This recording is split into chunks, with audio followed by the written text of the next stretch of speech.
Welcome welcome welcome.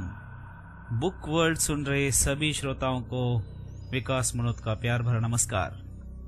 तो दोस्तों, हम सुन रहे हैं आपकी बहुत ही चहीती और बहुत ही भयानक novel the woman in black, angel of death. दोस्तों, आज इस नॉवल का आखिरी एपिसोड है।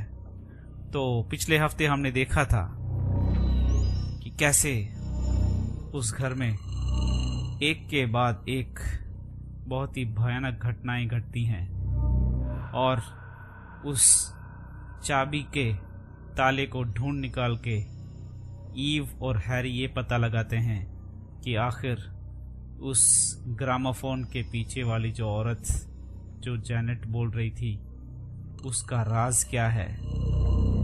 और फिर उस घर से इवैक्यूएट करने के लिए वो कोशिश करते हैं।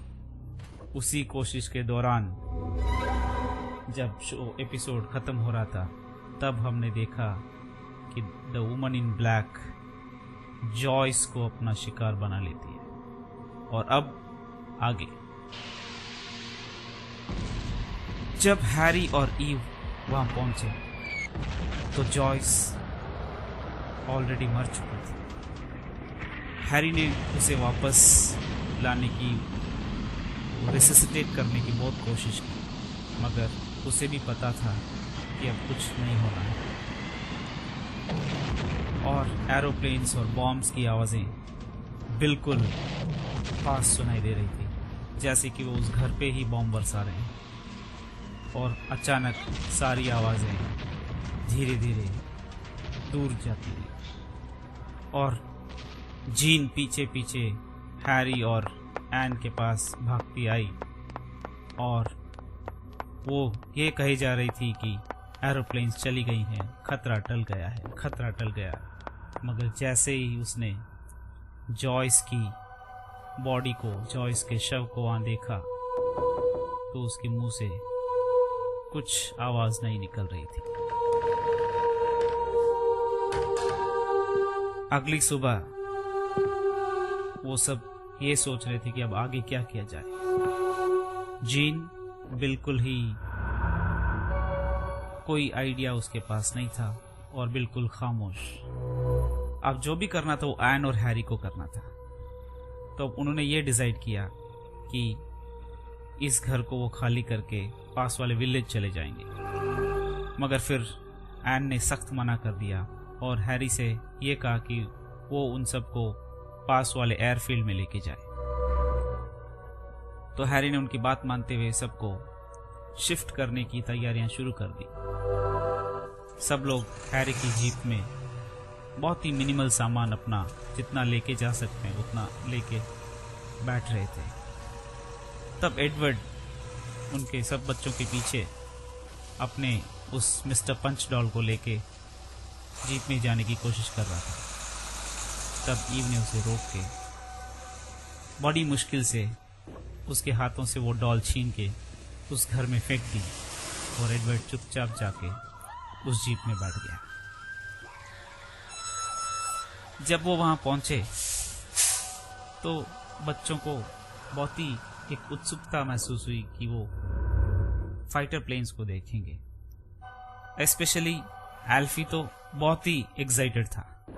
मगर जब वहाँ पे पहुंचे तो एल्फी ने ये पाया कि वो प्लेन्स नहीं है, वो एक डमी पीसेस हैं।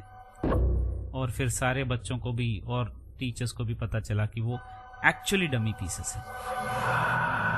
तो ईव ने हैरी से इसके बारे में पूछा तो हैरी ने उसे सब बताया कि एक्चुअली ये एयरफील्ड, एयरबेस जो है वो सचमुच का नहीं है, बल्कि जर्मन ट्रूप्स को गुमराह करने के लिए एक डिकॉय जैसा काम करता है। और उन एरोप्लेन्स, डमी एरोप्लेन्स के पास फायर बास्केट्स थे जिनके अंदर आग लगने वाली कई चीजें रखी हुई थी और जिनको अंदर के एक स्विच से जलाया और ब्लास्ट किया जा सकता था। यानी कि अगर कोई जर्मन प्लेन ऊपर से बॉम्ब गिराए तो उनको यह भ्रम पैदा करना था कि जर्मन ट्रूप्स को जर्मन ट्रूप्स के लिए उनको ये भ्रम पैदा करना था कि उन्होंने सचमुच में कोई प्लेन्स को या ब्रिटिश एयरफील्ड को टारगेट कर दिया। तो जैसे ही कोई एरोप्लेन, जर्मन एयरक्राफ्ट वहां पे बॉम्ब गिरा था, अंदर से स्विच दबा के इन फायर बास्केट्स को ब्लास्ट कर दिया जाता, ताकि जर्मन को लगे कि उन्होंने सचमुच में कोई प्लेन्स या सोल्जर्स को मार दिया और वहां पे ब्लास्ट हो रहे हैं। सिर्फ यही नहीं, ईव को यह भी पता चला कि हैरी अब कैप्टन नहीं है। वो कैप्टन था और पायलट भी था, मगर जब वो एक्सीडेंट हुआ और उसके सहकर में डूब गए, उसके बाद से हैरी ने वो हिम्मत नहीं आई, हैरी में वो हिम्मत नहीं आई ताकि वो उस एरोप्लेन्स को वापस उड़ाए और एयर फाइटर की तरह अपनी कंट्री की रक्षा करे। तो इसलिए उसको डिमोट कर दिया गया और अब वो एक नॉर्मल सा एक फौजी था। मगर ईव को इस बात से कोई फर्क नहीं पड़ता था। वो दोनों ये सब बात किए और हैरी को लगा कि ईव उससे नफरत करने लगेगी, क्योंकि अब उसकी सच्चाई वो जान चुकी थी। मगर ईव पूरी तरह से समझने लगी कि हैरी ऐसा क्यों फील करता था। वो एम्पैथाइज कर सकती थी कि हैरी को जब उसके कलीग्स डूब रहे थे तो कैसा लग रहा होगा। तो वो दोनों बातों ही बातों में एक दूसरे को समझने लगे, और जब हैरी को लगा कि ईव उसे छोड़ के चली जाएगी, नफरत करने लगेगी, तब ईव ने उसकी आंखों में आंखें डाल के एक मुस्कुराहट के साथ उसे किस किया। तो हैरी को लगा कि उसने दुनिया में सब कुछ पा लिया। वो दोनों सोच रहे थे कि ये प्रॉब्लम सारी जब सॉल्व हो जाएंगी तो वो साथ में एक हंसी खुशी एक अच्छी जिंदगी गुजारेंगे। और इधर बच्चे सब खड़े एक दूसरे से बातें कर रहे थे। एडवर्ड थोड़ा अलग खड़ा था। पहले वो रूबी बोली कि टॉम एडवर्ड से बहुत नफरत करता था, उसका ड्राइंग उसने छीन लिया, उसको बहुत सताया, और देखो वो मर गए। और फिर एल्फी बोला, हाँ, और जॉयस तो एडवर्ड की कंप्लेन करने वाली थी। मिस जीन को वो बोलने वाली थी कि वो टॉम वाला ड्राइंग एडवर्ड के पास कैसे आया, और देखो जॉयस भी मर गई। जेम्स को बहुत गुस्सा आ रहा था। उसने सबको चुप कराया और कहा कि वो एडवर्ड के बारे में ऐसी बातें ना कहें। वो एडवर्ड के पास जाके सॉरी बोलने लगा, मगर एडवर्ड कुछ बोलना चाहता था। वो कहना चाहता था, चलो ठीक है, मैंने तुम्हें माफ किया, मगर उसका हाथ कोई ठंडा एक हाथ पकड़ रहा था। उसको अंदर से बोलने से कोई रोक रहा था। तो एडवर्ड कुछ बोल नहीं पाया। और फिर फ्लोरा, वही फ्लोरा जिसको एडवर्ड के ऊपर एक क्रश था, वो बोली कि मुझे लगता है शायद यही सबको मार रहा है। एडवर्ड के मन में बहुत दुख हुआ। इससे पहले जो भी बातें हुई उससे कोई असर नहीं पड़ रहा था, मगर जब फ्लोरा ने ये कहा तो उसको बहुत दुख हो रहा था। और फिर रूबी ने वापस शुरू किया कि जेम्स, तुमने भी तो उसका दूध गिराया था, तुमने भी तो टॉम के साथ जाके उसको नर्सरी में बंद किया था, तो अगली बारी तुम्हारी है। तो जेम्स बहुत डर गया। वो फिर से जाके एडवर्ड से सॉरी कहने लगा। उतने में ही जोर से बारिश होने लगी और सारे बच्चों को वहां मौजूद एक बंकर में लेके जाया गया।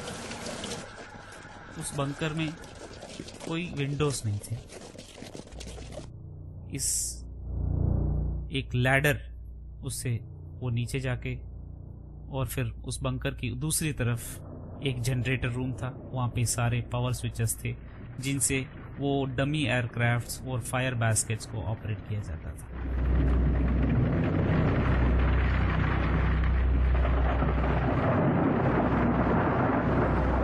दोस्तों, रुकते हैं एक छोटे से ब्रेक के लिए और उसके बाद जारी रहेगा हमारा ये सफ़र। स्टे ट्यून्ड टू रेडियो उड़ान, a flight of life.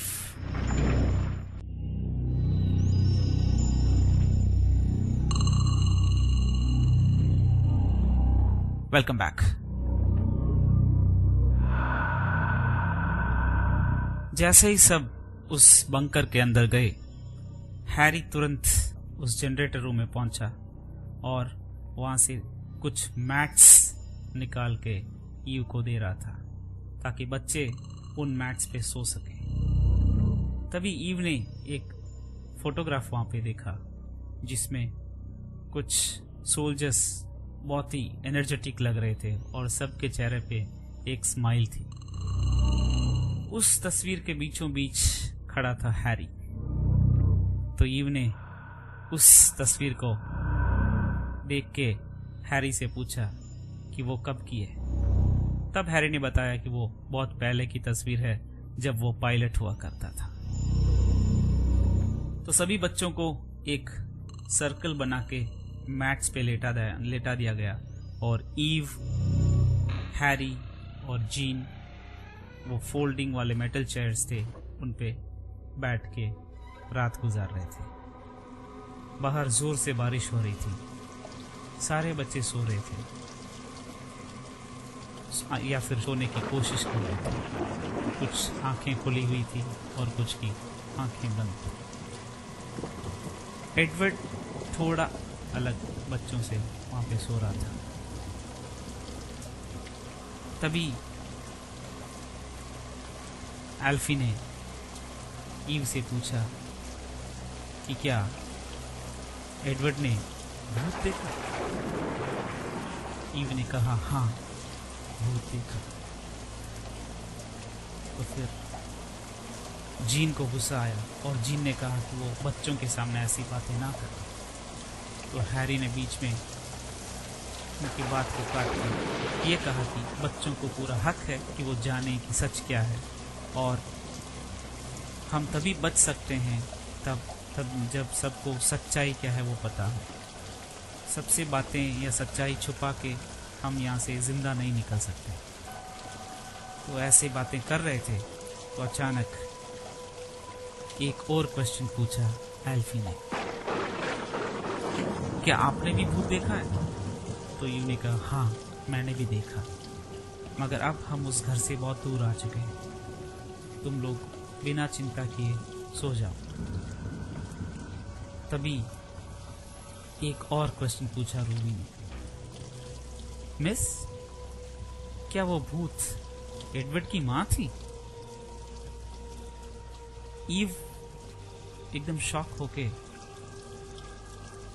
Edward की तरफ देखी और जब उसने एडवर्ड की तरफ देखा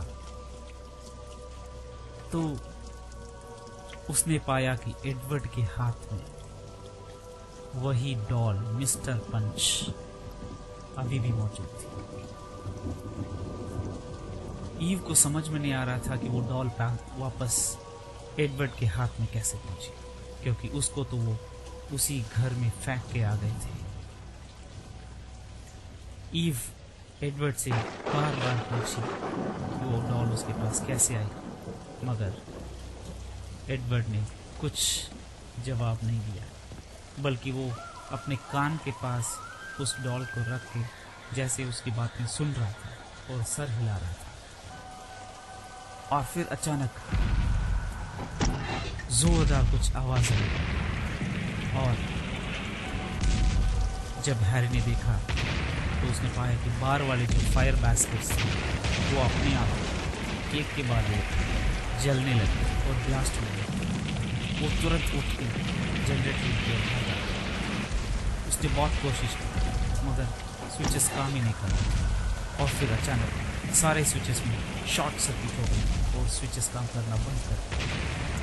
बाहर बहुत ही जोर से बारिश हो रही थी मगर उसके बावजूद सारे फायरबाज जल रहे थे और एक के बाद एक धमाके हो रहे थे। सारे बच्चे डरे से और ईव ने कहा डरो मत। सारे बच्चों हाथ पकड़ दो, एक के बाद सारे हाथ पकड़ के बैठे रहो, कुछ मत हिलो मत, कुछ मत करो।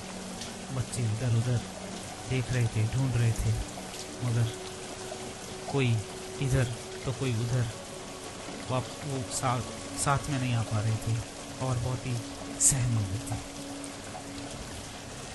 फिर वो बंकर बिल्कुल अंधेरे में डूब गया, क्योंकि जो एक दो बल्ब जल रहे थे वो भी शॉर्ट सर्किट की वजह से जलने बंद हो गए। फिर बारिश भी रुकी और बहुत शांत सन्नाटा। बच्चे डर के मारे कुछ बोलने से कतरा रहे थे, मगर अचानक कहीं दूर से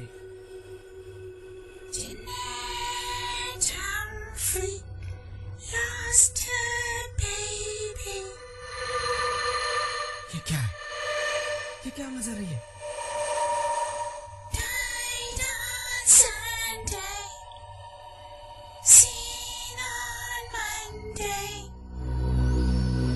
हैरी को शायद पता ना हो, मगर ईव बहुत अच्छी तरह से जानती थी कि वो आवाज क्या है।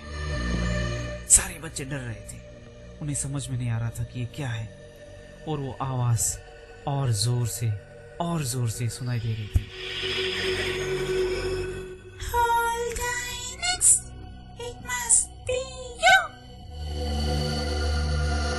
ईव जोर से चिल्लाई। उसने ये कहा कि जेनेट आ गई है, वो एडवर्ड के लिए आई है। एडवर्ड जोर से चिल्लाई और उसने कहा कि सारे बच्चे कैसे भी एक सर्कल बना के एक का हाथ दूसरा पकड़ के खड़े हो जाओ। मगर जीन कहाँ मानने वाली थी। नो, ये सब अंधविश्वास है। No no no no no, rubbish, superstition, I don't believe it. मगर हैरी ने बहुत कोशिश करके बड़ी सख्ती से उससे पेश आके फिर उसको भी सर्कल में लाके खड़ा किया। सब लोग खड़े हो।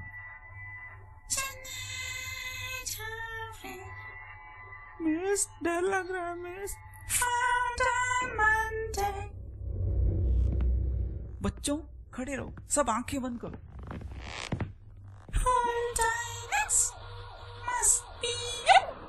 क्योंकि जीन को पता था कि अगर उसे कोई देखता नहीं है तो बच जाएंगे, मगर जब भी किसी ने उसे देखा है तब एक बच्चे की मौत हुई है।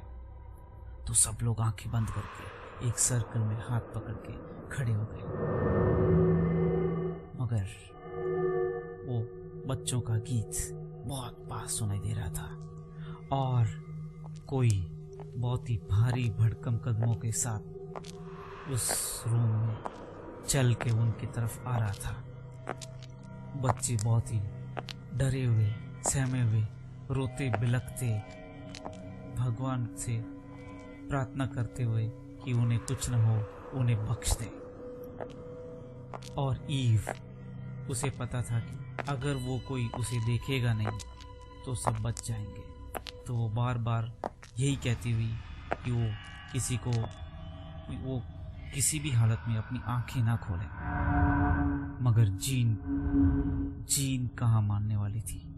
उसे बहुत गुस्सा आ गया और थोड़ी देर के बाद वो आंखें बंद करके खड़ा रह ना पाई और उसने अपनी आंखें खोली। और जैसे ही उसने अपनी आंखें खोली, उसके सामने खड़ी थी द वुमन इन ब्लैक। और जैसे ही जेन ने उसे देखा, वो जोर से चिल्लाई और पीछे गिर पड़ी।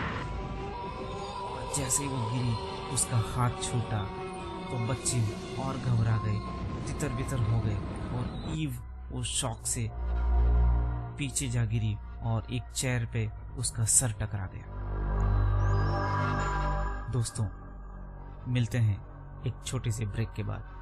Stay tune to radio Udaan, a flight of life.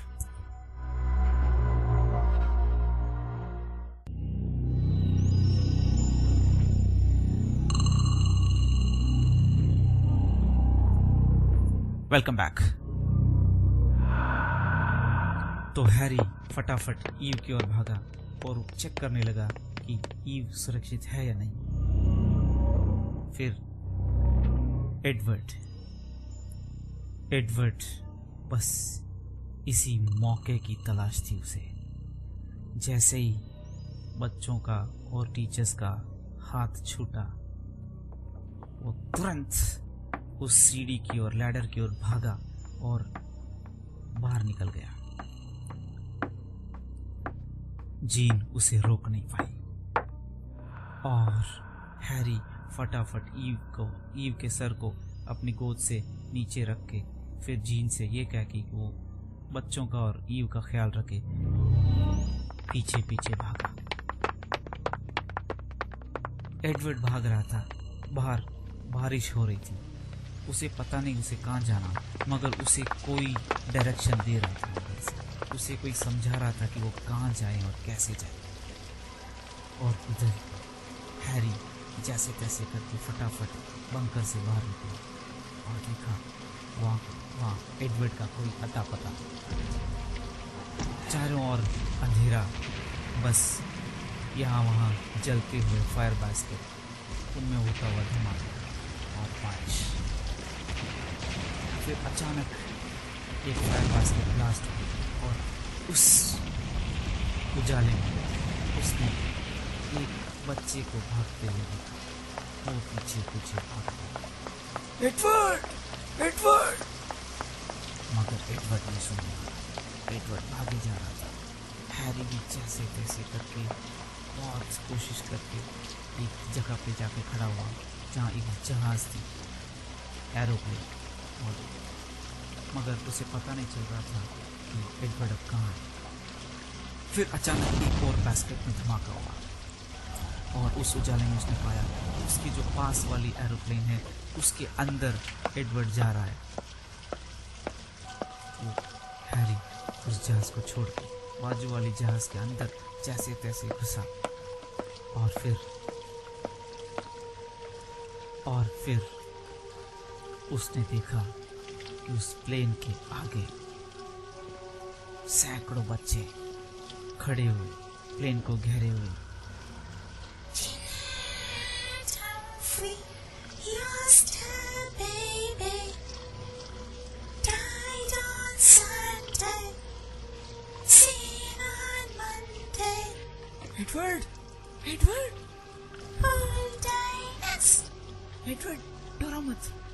Edward डरो मत, मैं हैरी हूँ।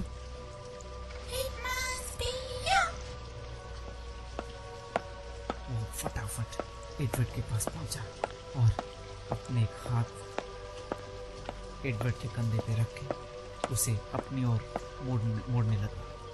मगर तब उसे रियलाइज हुआ वो जो हाथ एडवर्ड पे रखा है वो एक्चुअली एडवर्ड का शोल्डर नहीं, मगर एक बहुत ही सड़ी गली हुई लाश जो पानी में बहुत सारे दिन डूबने के बाद फूल गई है। और उसका चेहरा देख के पता चल गया हैरी को कि वो वही एक उसका कलीग था जो उस एयर रेड के दौरान पानी में डूब गया था। Help me, Captain! Help me! Harry भागा। उसे समझ में आया था क्या हो रहा है। वो पीछे की ओर अपने सर के बल गिरा और उसका सर चकराने लगा, मगर फिर भी वो भागा। और फिर उसे लगा कि एडवर्ड उसके ऑपोजिट से जा रहा है। और जैसे ही एडवर्ड भी वहाँ पे भाग रहा था और वहाँ फेंस लगी हुई थी और फेंस से टकराने के बाद वो उसके ऑपोजिट साइड में जो पहाड़ था उसके ऊपर चढ़ के भाग रहा था। और हैरी ने उसे देख लिया। हैरी चिल्लाता रहा मगर एडवर्ड भागता रहा। और एडवर्ड के पास एक बास्केट था, वो ब्लास्ट होने वाला था, मगर एडवर्ड और उसके नज़दीक जा रहा था। अचानक उसका पैर फिसला और एडवर्ड गिर गया और उसका चश्मा उससे दूर और कहीं जाके गिरा।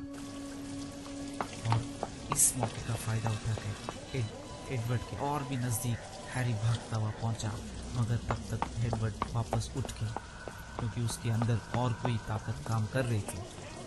तो एडवर्ड उठ के भागने लगा और उस फायर बास्केट के अंदर कूद गया।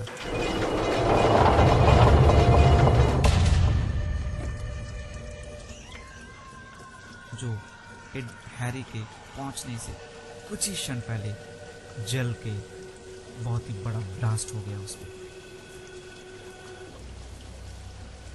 हैरी को पता चल गया, उसने ये स्वीकार कर लिया कि वो एडवर्ड को बचाने में नाकामयाब हुआ। वो भागते हुए वापस बंकर में आया और तब सारे बच्चे और जीन एक दूसरे से लिपटे हुए बैठे हुए। जीन को देख के ये समझ नहीं आ रहा था कि वो बच्चों को कंफर्ट कर रही है या बच्चों की वजह से वो कंफर्टेबली बैठी हुई है, क्योंकि वो भी एकदम डरी हुई, सहमी हुई और आई एम सॉरी बोल के रो रही थी। और यहाँ हैरी पहुंचते ही उसने ईव को बहुत कोशिश के बाद जगाया और ईव जागते ही उसको पता चल गया कि वहाँ एडवर्ड नहीं है और वो जोर जोर से रोने लगी। फिर उसने पूछा कि तुमने एडवर्ड का शव देखा क्या? हैरी ने कहा नहीं, क्योंकि वहां देखने के लिए कुछ बचा ही नहीं, वो पूरा ब्लास्ट हो गया। तो ये फटाफट एडवर्ड की बैग वहां पे रखी हुई थी, वहां भागी और उसने देखा कि वहां पे एक चित्र, ड्राइंग जो एडवर्ड बना रहा था, वो ड्राइंग वहां पे थी। उसने निकाली वो ड्राइंग और जब उसने उस ड्राइंग को देखा तो उसके होश उड़ गए। वो ड्राइंग चेंज हो चुकी थी। अब उस ड्राइंग में एडवर्ड और वो वुमन इन ब्लैक उसी ईल मार्श हाउस के सामने खड़े थे और उसने हैरी से कहा कि एडवर्ड अभी भी जिंदा है, क्योंकि इस तस्वीर के अनुसार वो अभी उसी घर में मौजूद है जिस घर को हम छोड़ के आए हैं, क्योंकि पहले इस ड्राइंग में कुछ और था, अब वो ड्राइंग चेंज हो चुकी है। मगर हैरी मानने को तैयार नहीं था। ईव भी अपने उसी प्रश्न पे अड़ी हुई कि उसने एडवर्ड का शव नहीं देखा। इसका मतलब कि उसकी कोई गारंटी नहीं कि एडवर्ड मर चुका है।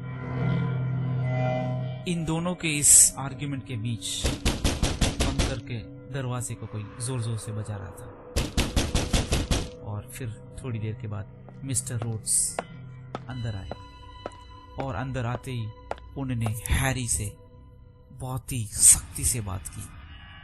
कैप्टन, आपकी हिम्मत कैसे हुई कि उन बच्चों को इस जगह पे लेके आए? हैरी ने मिस्टर रोड्स को समझाया कि वो घर बच्चों के लिए सेफ नहीं था, मगर वो मानने वाले नहीं थे। डॉक्टर रोड्स और जोर से उन्हें डांटने लगे। तभी जीन आगे आई। डॉक्टर रोड्स, मैंने आपसे पहले भी कहा था ये घर बच्चों के लिए सेफ नहीं है। 3 बच्चे चले गए, लेकिन आप कहाँ सुनने वाले थे?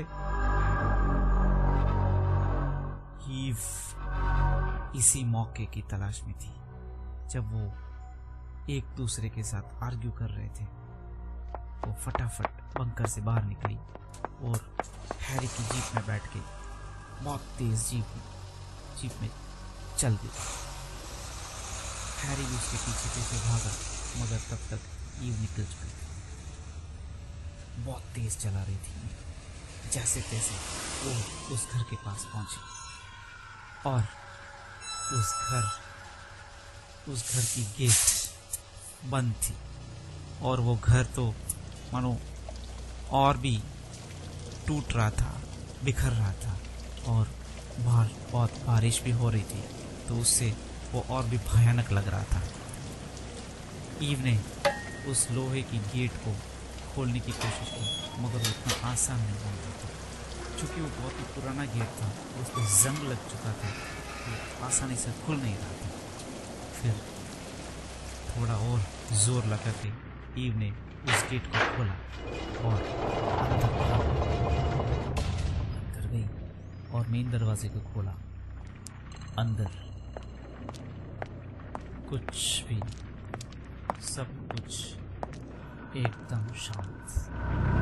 हाँ, मगर जो दीवारें थी वो और भी काली पड़ चुकी थी, उनकी दरारें और भी ज़्यादा ब्रॉड हो चुकी थी और उनसे पपड़ी, पेंट और पत्थर और भी ज़्यादा फ्रीक्वेंसी से बाहर निकल रहे थे, गिर रहे थे और सारी दीवारें मानो जर्जर हो चुकी थी।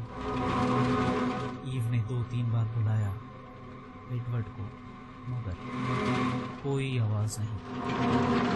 उसने बल्ब जला गया और उस अंधेरे में वो घर और भी भयानक लग रहा था।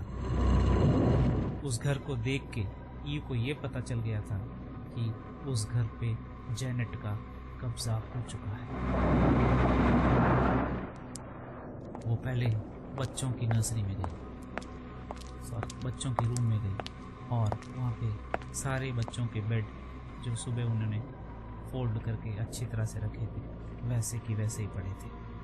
सिर्फ एक बेड के, वो था जॉयस का बेड। उसके ऊपर जॉयस का शव अभी भी पड़ा हुआ था, क्योंकि जब जॉयस की मौत हुई ईव और हैरी ये डिसाइड नहीं कर पाए कि उसके साथ क्या करना है। अगले दिन के लिए उसको छोड़ के वो उस घर को इवैक्यूएट कर चुके थे। मगर जॉयस के उस शव को देख के ईव को और भी गुस्सा आ रहा था और भी उसे बुरा लग रहा था कि 3 बच्चों, तीसरा ऑलमोस्ट जाने की कगार पे है। मगर न बच्चों के रूम में एडवर्ड नहीं मिला तो उसने धीरे से उसका दरवाज़ा बंद किया और फिर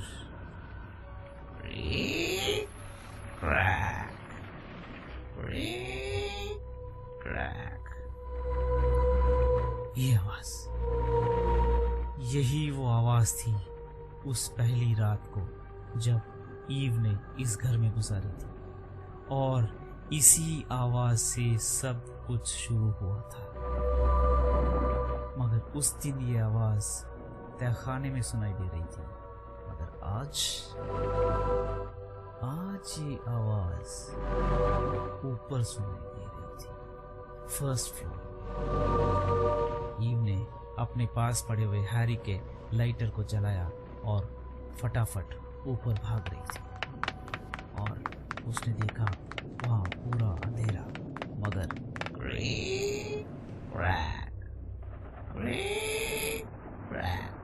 वो आवाज आ रही थी। ईव ने एक के बाद एक सारे कमरों के पास खड़े होके देखा, मगर उसे पता नहीं चल रहा था कि आवाज कहाँ से आ रही है। फिर उस नर्सरी के बाहर जहाँ उन्होंने एडवर्ड को एक बार बंद किया था, वहाँ खड़ी हुई और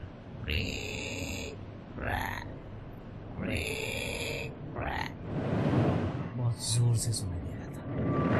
ईव को पता चल गया कि वो आवाज वहीं से आ रही है और उसने दरवाजे के हैंडल को नीचे की ओर खींचा और दरवाजा खुला। जब दरवाजा खुला तो ईव की आंखें फटी की फटी रह गई। वो पूरा घर जर्जर हो चुका था, गिरने की कगार पे था, मगर वो नर्सरी बिल्कुल नई थी। उसका पूरा रूप ही बदल चुका था। जो पहले दिन ईव ने देखा उसका कोई नामो निशान वहाँ नहीं था, बल्कि वो बहुत ही नई और बहुत ही फ्रेश लग रही थी। उसमें प्लश कारपेट बिछाए गए थे। एक वार्डरोब था बहुत ही अच्छा, बहुत ही ऑर्नेट डिज़ाइन का, एक कोने में पड़ा हुआ था और बच्चे का एक बहुत ही क्यूट सा एक बेड था और यहाँ वहाँ खिलौने बिखरे पड़े थे, गुड़ियाएँ, सोल्जर्स और भी, मगर कोई भी ड्रेस उन डॉल्स की खराब नहीं थी। सभी ड्रेस जैसे नई नई हो और कोई भी डॉल डैमेज नहीं था। सब कुछ मानो ब्रांड न्यू रखा गया हो। और रूम में मंद मंद रोशनी फैलाते दिए यहाँ वहाँ रखे हुए थे। और उस रूम के बीचों बीच बैठा हुआ था एडवर्ड। और एडवर्ड बहुत ही आराम से उन खिलौनों से खेल रहा था। ईव ने 2 बार उसे बुलाया, मगर एडवर्ड तो जैसे उसे सुना ही नहीं, जैसे वो खेल रहा था। और एडवर्ड के पास था वो रॉकिंग चेयर।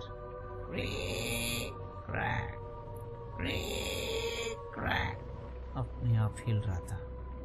यह वही रॉकिंग चेयर था जो ईव ने उस दिन तहखाने में देखा था, मगर उस दिन वो डैमेज था, टूटा हुआ था, मगर आज एकदम फ्रेश। ना तो वहाँ हवा थी और ना ही कोई वो उस चेयर पे बैठा हुआ था, मगर फिर भी वो अपने आप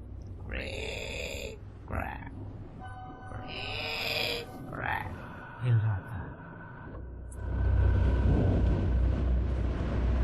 दोस्तों, रुकते हैं एक छोटे से म्यूजिकल ब्रेक के लिए, और ब्रेक के उस पार जानेंगे कि ईव एडवर्ड को बचाने में कामयाब हुई या नहीं। Stay tuned to radio Udaan, flight of life.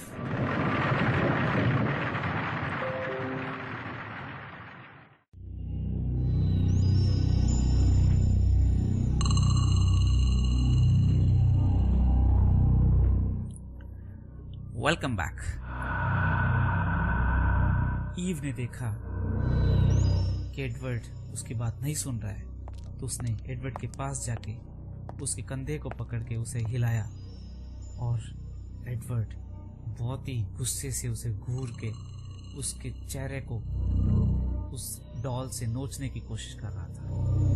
और ईव के चेहरे पे थोड़ा सा घाव भी हुआ, मगर ईव वापस उसे बुलाने की और उसे रोकने की कोशिश कर रही थी। एडवर्ड नहीं मान रहा था, मगर जैसे तैसे कोशिश करके उसने एडवर्ड के हाथ से वो डॉल फेंक दी और उसे उठा के अपनी गोद में लेके रूम से बाहर भागने की कोशिश कर रही थी। एडवर्ड बहुत स्ट्रगल कर रहा था ईव से छूटने के लिए, मगर ईव बहुत स्ट्रांग थी। उससे पहले कि उस नर्सरी डोर का दरवाजा बंद होता, ईव फट करके उस दरवाजे से बाहर निकल गई। और जैसे ही वो बाहर निकली, उस रॉकिंग चेयर का हिलना बिल्कुल बंद। और अब ईव भाग रही थी। उसके पास से एक काली परछाई उसके आगे भागने की कोशिश कर रही थी, मगर ईव को उससे कोई फर्क नहीं पड़ता था। वो देख भी नहीं रही थी कि उसके पीछे कौन आ रहा है, उसे कितनी दूरी पे आ रहा है। बस वो भागे जा रही थी सीढ़ियों की ओर। उसको बस सीढ़ियों से उतर के 4-5 कदम आगे रखना है और घर के बाहर वो कुछ ही सेकंड्स में पहुंच सकती थी। यहाँ एडवर्ड बहुत ही कोशिश कर रहा था। ईव के चेहरे पे वो अपने मुक्के से मार रहा था, उसके गालों को नोच रहा था, मगर ईव बस किसी भी बात की परवाह किए बगैर उसे लेके भागे जा रही थी, उसे कस के पकड़ के भागे जा रही थी।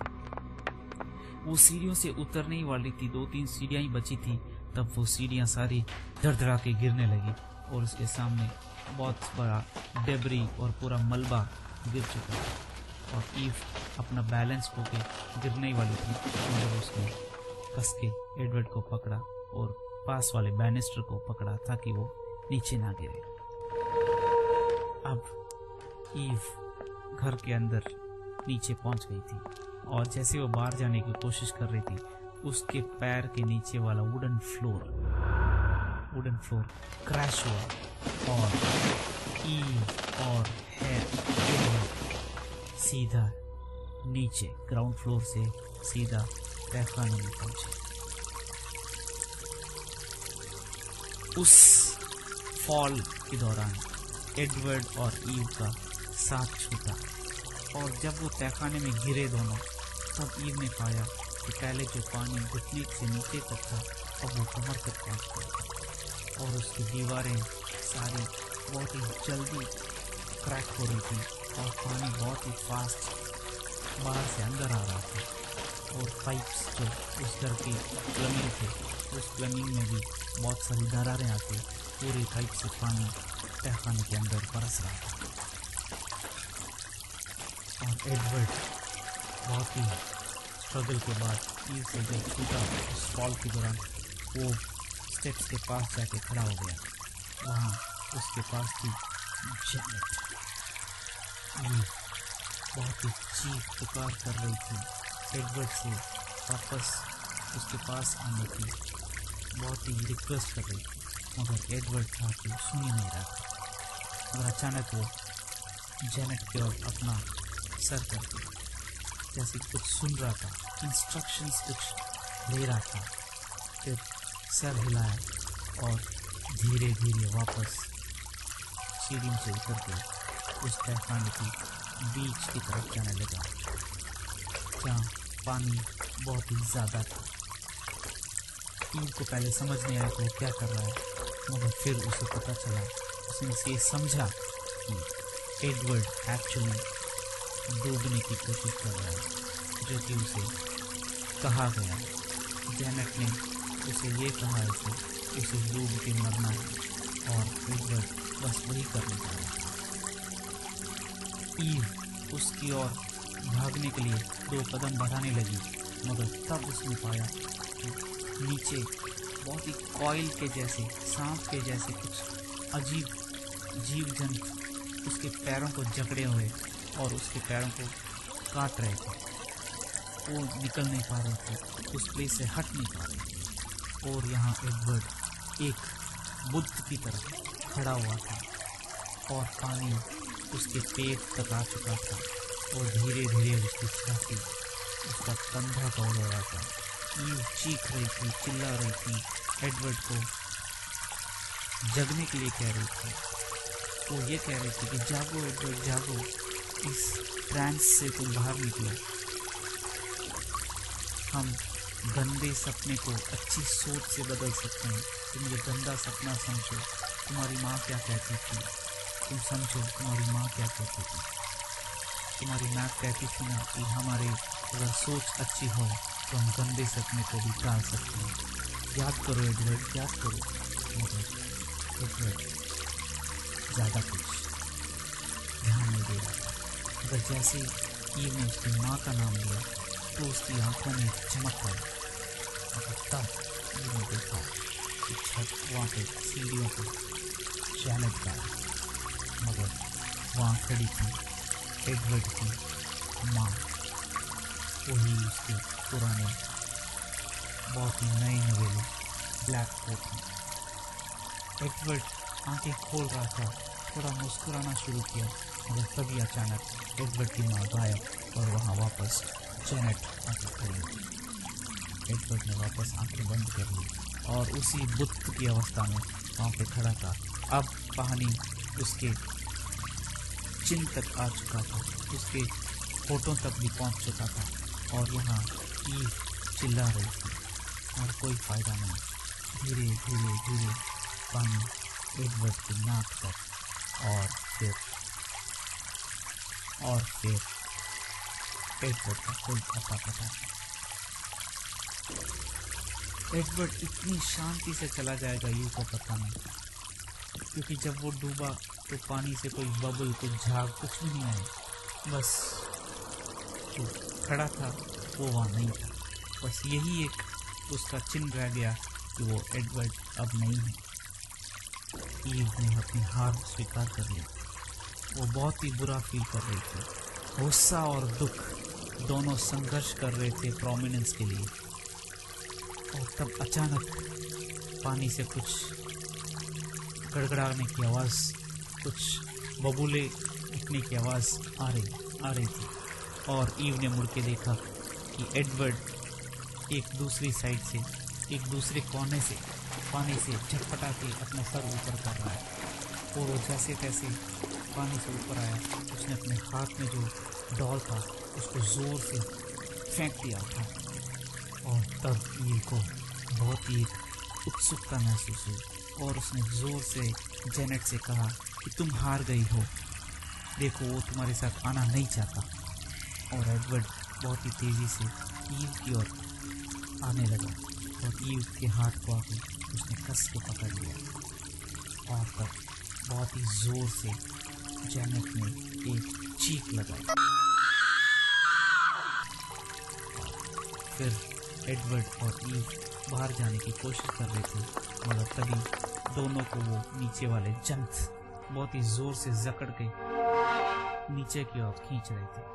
और फिर ईव ने ये पाया कि जो तहखाने का जो फ्लोर है वो भी अब धीरे धीरे टूट रहा है और ईव और एडवर्ड दोनों मलबे में तब्दील हो जाएंगे और मलबे में डूब के मर जाएंगे।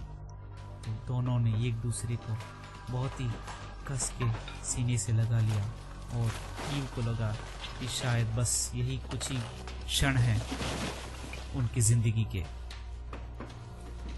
और चुपचाप दोनों किस्मत के आगे उन्होंने समर्पण कर दिया। उधर हैरी जब उसने देखा कि ईव जा चुकी है, वो फटाफट बिना कुछ सोचे वहाँ पे डॉक्टर रोड्स की बस खड़ी थी, उसमें वो बैठ के बहुत ही तेज़ गाड़ी चला के उस घर की ओर जाने लगा। और तब थोड़ी देर के बाद उसने पाया कि उस बस में वो अकेला नहीं है, उस बस में उसके साथ और भी कोई ट्रैवल कर रहा है। फिर वही बात, help us captain, help us, help us captain, help us. फिर उसने देखा कि कोई पीछे की सीट पे बैठा है और धीरे धीरे एक एक सीट करके वो आगे आ रहा है।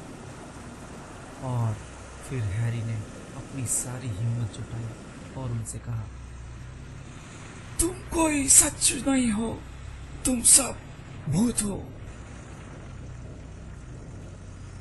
But you killed us captain. नहीं, मैंने तुम्हें नहीं मारा, मैंने तुम्हें बचाने की कोशिश की, मगर मैं बचा नहीं सका। मगर आज तक मैं तुम लोगों को अपने साथ लेके जाता हूँ। मैं जहाँ भी जाता हूँ तुम लोग मेरे साथ आते हो, मगर मुझे पता है तुम लोग रियल नहीं हो, तुम भूत हो, या फिर तुम जस्ट मेरा गिल्ट हो कि मैं तुम्हें बचा नहीं सका। बस जैसे ही हैरी ने इस बात का जोर से जिक्र किया, उसने पाया कि उस बस में कोई नहीं, वो अकेला था। आज तक वो इस बात को जोर से खुलेआम मुंह खोल के कह नहीं सका। फिर उसे समझ में आ गया था आज कि वो भूत कोई भूत नहीं है, बस उसके पास्ट का जो गिल्ट है वही उसे खाए जा रहा है, वही उसका साइकोलॉजिकल प्रॉब्लम है। उसने जब ये बात समझी तब वो सारे भूत बस से गायब हो गए। और जब हैरी वहां पे पहुंचा, उसने पाया कि वो घर एकदम उसके लास्ट स्टेज पे है, कभी भी पूरा गिर के मलबे में तब्दील हो सकता है। और एडवर्ड और ईव, उन दोनों की चीख उसे बाहर सुनाई दे रही थी। और एडवर्ड ने सोचा कि वो जो टूटा हुआ फ्लोर बोर्ड है वहीं से अंदर जंप करके तहखाने में जा सकते हैं, मगर फिर उसने ये सोचा कि उसमें कितना डेंजर है, कितना पानी है, क्या है पता नहीं चलेगा, इसलिए वो सीधा किचन की ओर गया और वहाँ पे जो तहखाने का दरवाज़ा था उसकी ओर चला। वहाँ उसके सामने खड़ी थी जेनेट, जो ईव और एडवर्ड की मौत का तमाशा देख रही थी। हैरी ने उसे हटने के लिए कहा, मगर वो नहीं हटी। फिर हैरी ने ये कहा, तुम्हें तुम्हारे बच्चे मरने का गम नहीं है, तुम्हें ये गिल्ट है कि तुम अपने बच्चे के लिए ज्यादा कुछ कर ना सकी। ये बात सुन के जेनेट हट गई। हैरी ने उसे अपने हाथों से और दूर धकेला और फटाफट ईव और एडवर्ड की ओर भागा। एडवर्ड और ईव हैरी को देख के बहुत ही खुश हो गए। उन्हें लगा कि हाँ, अब वो बच जाएंगे। और एडवर्ड और ईव हैरी के पास जैसे तैसे कोशिश करके पहुंच रहे थे, और हैरी के आते ही वो सारे जो पैरों के जकड़े हुए जो इंसेक्ट्स थे, क्रीचर्स थे, वो सारे हटने लगे। और हैरी ने ईव और एडवर्ड दोनों को जैसे तैसे ऊपर निकाला और उस फ्लोर बोर्ड के टूटे हुए उस पार्ट से उसने फर्स्ट फ्लोर तक उन्हें ऊपर गोद में लेके पहुंचाया। एडवर्ड पहले, उसके बाद ईव, और ईव ऊपर जाने के बाद हैरी को अपना हाथ दे रही थी ताकि वो भी ऊपर आ सके। तभी जेनेट ने ऊपर सीलिंग को देख के जोर से एक आवाज निकाली और हैरी को समझ आ गया कि वो क्या करने वाली है। उसने जोर से ईव को धक्का दिया मेन डोर की तरफ ताकि वो मेन डोर की तरफ जा सके। उस पुश के कारण ईव घर के डोर के पास जाके गिर गई, और जब वो उठी उसने देखा कि उसके पीछे वाली सीलिंग पूरी कोलैप्स हो चुकी थी और हैरी के ऊपर पूरा मलबा, पत्थर और लकड़ियाँ, और हैरी इस दुनिया से हमेशा हमेशा के लिए जा चुका था।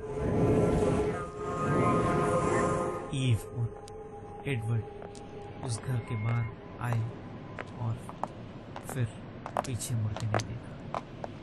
ईव बहुत ही गम में थी, बहुत रो रही थी, मगर तभी एक नन्हा सा हाथ उसके हाथों को पकड़ के I'm sorry ऐसे बोल रहा था। एडवर्ड उसकी माँ की मौत के बाद पहली बार मुंह खोल के कुछ बोल रहा था। 7 महीने बाद उस दिन ईव एक बर्थडे प्रेजेंट को बहुत ही केयरफुली रैप कर रही थी अपनी बेडरूम के बाहर। जब वो लिविंग रूम में पहुंची तो वहां देखा एडवर्ड अपने स्कूल के लिए अपनी नई बर्थडे ड्रेस में बिल्कुल रेडी हो चुका था। ईव ने उसके टाई को ठीक किया और उसे प्रेजेंट दे दिया, और एडवर्ड ने बहुत ही उत्सुकता से, क्यूरियोसिटी से अपने बर्थडे प्रेजेंट को खोला तो उसमें उसने पाया एक नई ड्राइंग बुक और बहुत सारी कलर पेंसिल्स। ईव ने कहा कि अब वो बहुत अच्छी अच्छी पेंटिंग्स बहुत ही कलर्स के साथ बना सकता है। तो एडवर्ड, जो अब तक स्माइल कर रहा था, अपनी स्माइल को उसने रोका और उसके मुंह पे मानो एक काला साया छा गया। कहीं वो वापस तो नहीं आ जाएगी? ईव ने कहा कि नहीं आएगी। उस बात को 7 महीने हो चुके थे जब इन्होंने वो ईल मार्श घर छोड़ा, मगर शायद उस घर ने इनको अभी तक नहीं छोड़ा। आज भी कभी कभी जब वो शॉपिंग मॉल्स या मार्केट में जाते हैं तो ऐसा कोई साया उन्हें दिख ही जाता है जो उन्हें जेनेट की याद दिलाता। फिर 2-3 दिन वही गम, वही डर, फिर लाइफ वापस नॉर्मल। फिर कभी ऐसा होता, फिर गम, फिर प्रॉब्लम, फिर थोड़ा थोड़ा लाइफ नॉर्मल। मगर जैसे जैसे टाइम पास होता गया उस साये की जो सीइंग थी उसकी फ्रीक्वेंसी कम होती गई, और फिर एडवर्ड और ईव खुश रहने लगे। चूंकि एडवर्ड के पेरेंट्स नहीं थे, ईव ने उसे अडॉप्ट कर लिया और उससे दोनों का फायदा हुआ। एडवर्ड को एक माँ मिल चुकी थी और ईव को अपने जीने के लिए एक मकसद मिल चुका था। तो दोनों बहुत ही खुशी से स्कूल के लिए निकल पड़े, घर को बंद करके। जैसे ही वो घर को बंद किए, पर्दों के पीछे से एक साया निकला फिर 2, फिर 4 और फिर वो अपना नर्सरी क्वायर गा के उस जगह से चुपचाप वापस पर्दे के पीछे जाके छुप गए। Tonight I'm free, lost her baby, died on Sunday, seen on Monday, hold I must be you. तो दोस्तों, मुझे उम्मीद है कि आपको ये नॉवल पसंद आई होगी। आपको ये शो कैसा लगा उसके बारे में मुझे ज़रूर जानकारी दीजिएगा अपने फीडबैक्स के थ्रू। अगले हफ्ते एक नई बुक के साथ आपसे मुलाकात होगी। तब तक के लिए स्टे ट्यून टू रेडियो उड़ान।